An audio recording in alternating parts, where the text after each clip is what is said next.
Namaskar and welcome to StudyIQ. I am your friend Rahul Sai. The agenda for today's discussion is a continuation of our previous interaction, which was connected to reforms that are needed in the Bretton Woods institutions. In our previous discussion, we spoke about IFC, International Finance Corporation, which is a wing of World Bank. We acknowledged that funding from IFC is needed to the private sector in different countries. However, the funding that goes from IFC, it should not lead to conflicts or protests in those countries. That was the discussion that we had recently. Today's interaction is about IMF, International Monetary Fund, and problems with its funding mechanism.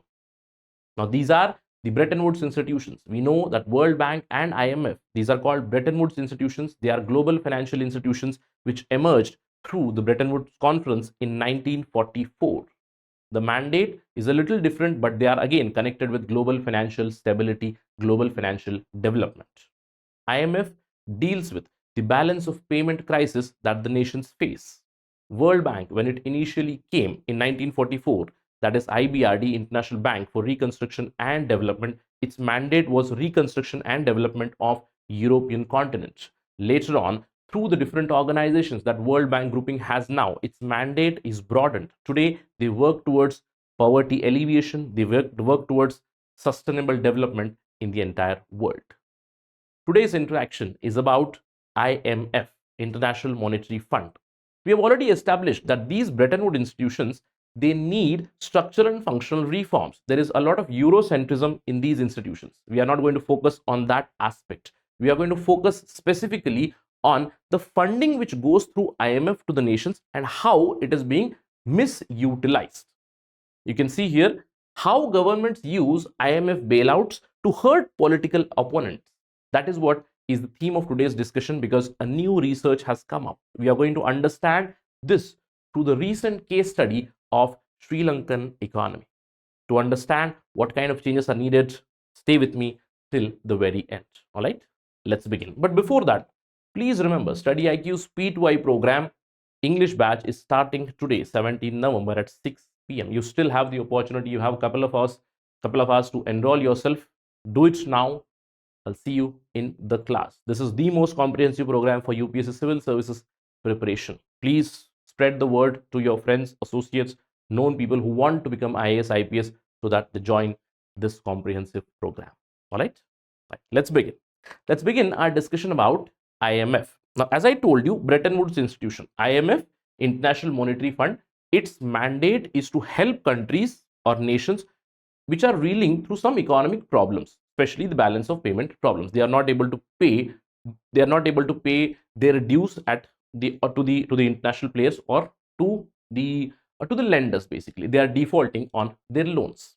World Bank is for sustainable development. Now, we have seen different countries going through many economic crises. In recent times, one nation, our neighbor Sri Lanka, was reeling through economic crisis, and in the last 2 years, I would say, there were arduous negotiations between the Sri Lankan government, IMF. India also supported Sri Lanka to get that IMF bailout. Eventually, in March 2023, Sri Lanka received a $3 billion IMF bailout for its struggling economy. Now, we all know this, right?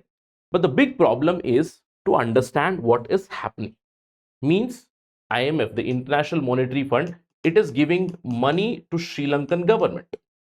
And how Sri Lankan government is using this money, that is the question of today's discussion, because the news or reports have been coming that Sri Lanka's IMF bailout measures, it is actually leading to more and more protests.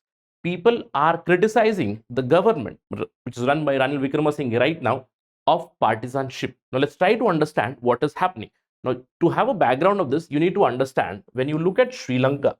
Now, Sri Lanka has, I would say, predominantly two major ethnicities. Yes, there are other ethnicities also, but two major ethnicities. On one side, you will find the Sinhalese who follow Buddhism, the Buddhist Sinhalese speaking people who are in majority, who are in power, who have held power for a very long time. And you do know that Sri Lanka has gone through a very lengthy civil war. Why? Because Sinhalese, Buddhist Sinhalese, they were continuously fighting with the Tamil minority, which is towards the northern side, concentrated mainly in the northern side in Jaffna and other northern provinces. So you need to have this background to understand what exactly is happening and why IMF bailout or IMF money which has gone to Sri Lanka, it is being misused. Now, as I told you, Sri Lanka received about $3 billion payout in March 2023, and we are aware because we have also gone through it in 1991, and we are very lucky that we have never needed that again, right? IMF bailout is to help nations to cater through, or I would say to push through the economic crisis that every nation or any nation goes through, which has not followed the rules of financial propriety. It happened with Sri Lanka, we know. It happened with us also in 1991. Now, why I'm telling this? Because whenever IMF gives you money, IMF also gives you certain conditions that I am giving you money, but you need to bring certain reforms in your economy. That means the money always comes with riders or conditions apply from IMF. And what are these conditions? If I speak generally, what kind of conditions come from IMF? You need to have an open economy. Yes, you need to bring fiscal reforms, monetary reforms, and you need to bring austerity measures, of course.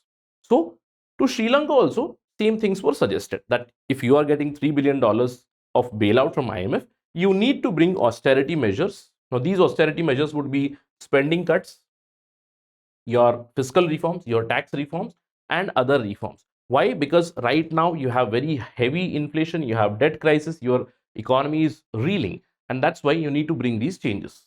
So Sri Lanka, it took the bailout and it said, we will bring fiscal reforms. What kind of reforms have been seen in the last 6 to 7 months? If you look at Sri Lankan economy, the impact of the austerity measures, the spending cuts, when you say spending cuts, that means the government is not spending now, say on welfare measures, the government is bringing some tax reforms, etc. And these austerity measures, they have not impacted equally on the society. According to various reports, there has been a research also which has highlighted that measures that have been brought by the Sri Lankan government, they have been quite disproportionate, especially on ethnic minorities, that is the Tamilian minorities. What has happened? Now, when you look at the tax reforms that have been brought, let's dissect a little. The minorities have been burdened by increased tax rates, especially in value-added tax. Now, this VAT has been doubled. Now, you might have an argument, sir, VAT applies to everybody, majority and minority, and that is the problem with VAT, right? VAT applies to everybody. So VAT has impacted heavily. VAT has been doubled. All right. Now, apart from this, the elite or the wealthy people, they have not been imposed with wealth tax. Corporate tax, which was at a lower level, corporate tax was around 24% for a very long time. In fact, even before the bailout itself, the corporate tax was raised to 30%, but corporate taxes were quite lower in Sri Lanka. And when I say corporate taxes, yes, you might argue, sir, some Tamilians or some minorities, ethnic minorities will also have corporates. Yes, of course, but majority are Sinhalese elite. Now, the biggest problem with respect to these reforms is the government has doubled the tax on people's pension fund returns. Now, this is something which is a huge problem. They have doubled the tax on the pension fund. Now, what is going to happen with this? The pensioners the people who have worked for a very long time, they would be waiting for their pensions, and now pension would be taxed. If I'm not wrong, the pension fund taxation is about 30%. Huge, from 15 to 30 directly. Apart from that, the economy which is already reeling, the wage recovery has not occurred. Even in last 1 year, wage recovery has not happened. Now, because of this, there is a lot of protest even now going on in Sri Lanka. And this is a picture of recent protest where teachers were protesting in Colombo against the government steps, especially regarding the taxation on pension fund returns. Now, this clearly highlights that the money that is coming from the IMF, it is coming with the conditions. But those conditions, I would say some conditions are missing, where IMF is not telling that you need to bring reforms which impact equally on all the people. Now, you might think, sir, are you pinpointing Sri Lanka here? No. Why? Because Cambridge Elements report IMF lending, partisanship, punishment and protest is going to be released very soon. And from the initial reports, from the initial publication itself, it is quite clear that many governments who have taken IMF bailouts, not just Sri Lanka, but other governments also who have taken IMF bailouts, they need to go for something called as SAP or SAF. That means Structural Adjustment Program, which the IMF will tell you need to bring some structural reforms. So these SAP programs governments have used to protect their supporters and to pass on the burden mainly on their opponents. Now, this Cambridge Elements publication has found that opposition supporters, through their survey, opposition supporters in the country, they have said that IMF's structural adjustment program, it has helped them, whereas the opponents, they feel the hardship is felt especially on them. That is the basic conclusion, that opposition supporters face heavier adjustment burdens, and because of this their lives become worse, and because of this opponents, they are likely to protest more and more. Again, the same kind of idea. IMF giving money, say with a good intention. With a good intention. Why? I am not telling here that IMF should not bail out. Please try to understand that. Why we are discussing this, that the IMF bailout which goes to a particular country, it is going out with certain conditions. And in those conditions, probably what we need is some sort of equitable distribution of even the structural adjustment program or structural adjustment facility as well.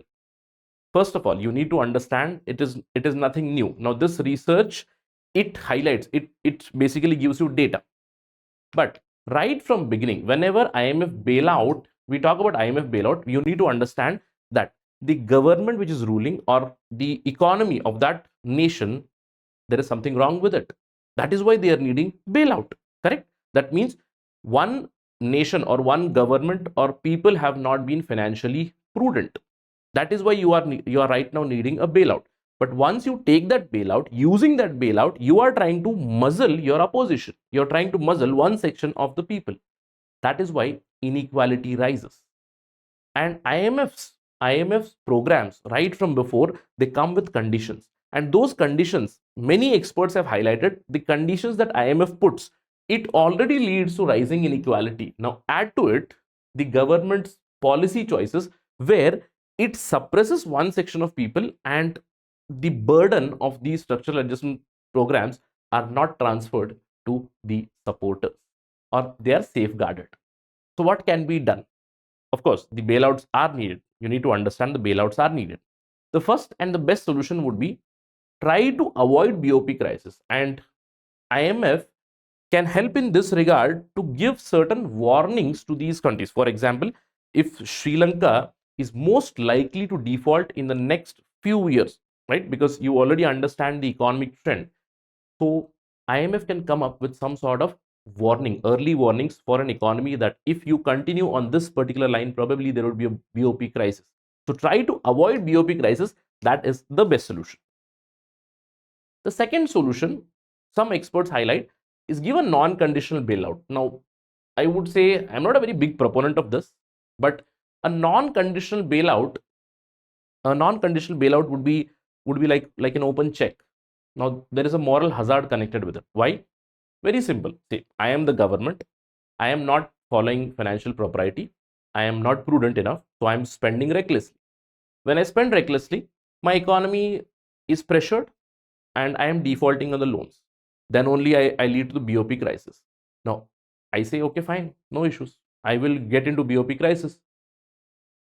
IMF is there to bail me out, right? So that is the moral hazard, that people or the governments or the nations, they will not be financially prudent. So conditions are needed, but one of the solutions can be a non-conditional bailout, probably in the warning phase or in the initial phase.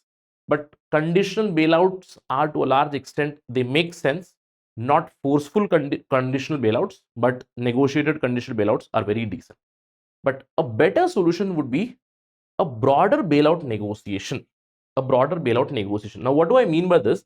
Is whenever the government, now you do understand, if there is a balance of payment crisis, there is a problem in finances and the government is responsible for it. Now, I'm not telling that the current government only might be responsible for that.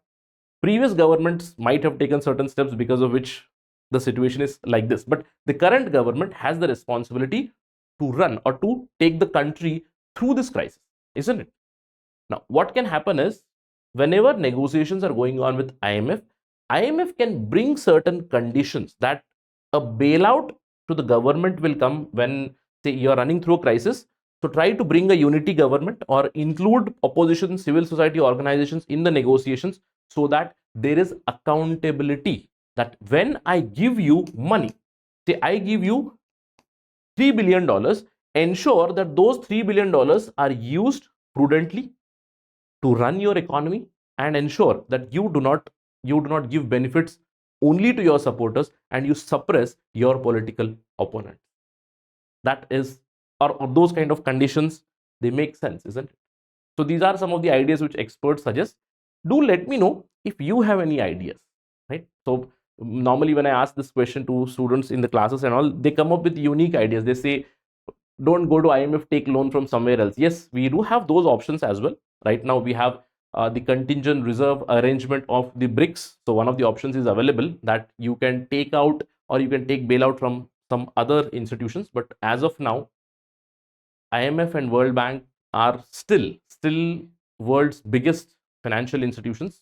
Alternatives are coming up. BRICS has brought alternative. Chinese led banks, etc., are trying to be alternatives, but still countries have to rely on IMF. Do let me know about some other solutions that you might think of in the comment section. But I hope that through the two interactions that we have had one interaction connected with World Bank's IFC, how funding, I'm not telling funding should stop. I'm not telling bailouts should stop, but funding and bailout, eventually it should lead to equitable development, inclusive development, and help the nations to scrape through the economic downturn. That's the basic idea. All right. Right. Let's conclude this discussion. I hope this was fruitful and interesting for you. I'll see you in the next session. Thank you for watching this. Jai Hind.